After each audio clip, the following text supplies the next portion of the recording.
कभी कभी हम अपने जीवन में इतने भटकाव की स्थिति में आ जाते हैं।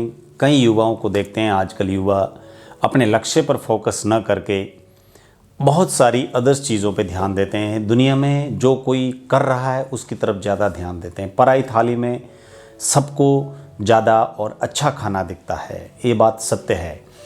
आजकल कई सारे लोग किसी और को कुछ अच्छा काम करते हुए देखकर उसकी तरफ भटकाव शुरू कर देते हैं। बस यही अपने जीवन का सबसे बड़ा मुख्य कारण है कि सफल नहीं हो पाते लोग। एक बार एक पुरुष इसी तरीके की समस्या से बहुत परेशान था।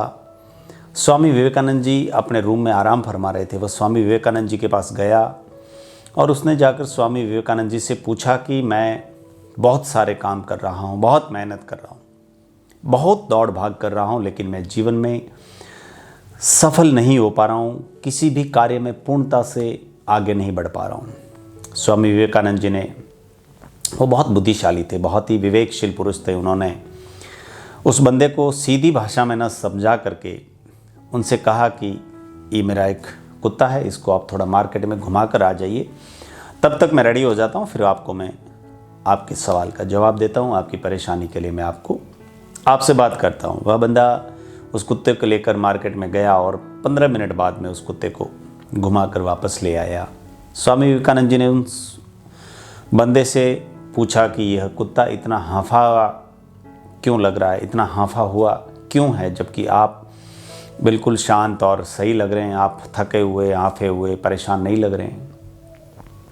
उस पुरुष ने जवाब दिया कि गुरुजी, मैं तो सीधा सीधा एक ही पगडंडी पर, एक ही फुटपाथ पे चल रहा था, स्ट्रेट फुटपाथ पे चल रहा था, लेकिन यह कुत्ता मेरे हाथ से रस्सी छुड़ा करके जितने भी जिगजैग वाले रास्ते थे उन सभी रास्तों पे भाग रहा था। कभी फूल देखता तो उधर भाग रहा था, कभी कोई किसी को देखता तो उधर भाग रहा था। भागते भागते ये चारों तरफ दौड़ रहा था, इसलिए ये थका हुआ है।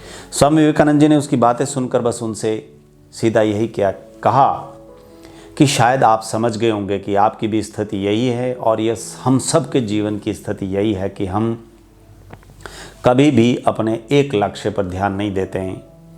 हम उसकी तरफ जल्दी दौड़े चले जाते हैं। जो कोई दूसरा काम कर रहा होता है वो हमें अच्छा लगने लगता है। हम अपने लक्ष्य से, हम अपने टारगेट से, जीवन में स्वयं के द्वारा किए जाने वाले कार्य से कभी प्रेम नहीं करते हैं, और वही हमारे जीवन में भटकाव की और असफलता की सबसे बड़ी सीढ़ी, सबसे बड़ा रीज़न, सबसे बड़ा कारण बन जाता है। इसलिए हम जो भी कर रहे हैं, जो हमारा टारगेट है, जो हमारा उद्देश्य है, जो हमारा पर्पस है, हमें सिर्फ और सिर्फ उसी पर ध्यान केंद्रित करना है और उसी पर लगातार अनवरत रूप से मेहनत करनी है। सफलता आज नहीं तो कल, कल नहीं तो परसों ज़रूर मिलेगी, लेकिन अपनी एनर्जी को सेंट्रलाइज करके अपने उद्देश्य, टारगेट और गोल पर फोकस करने से।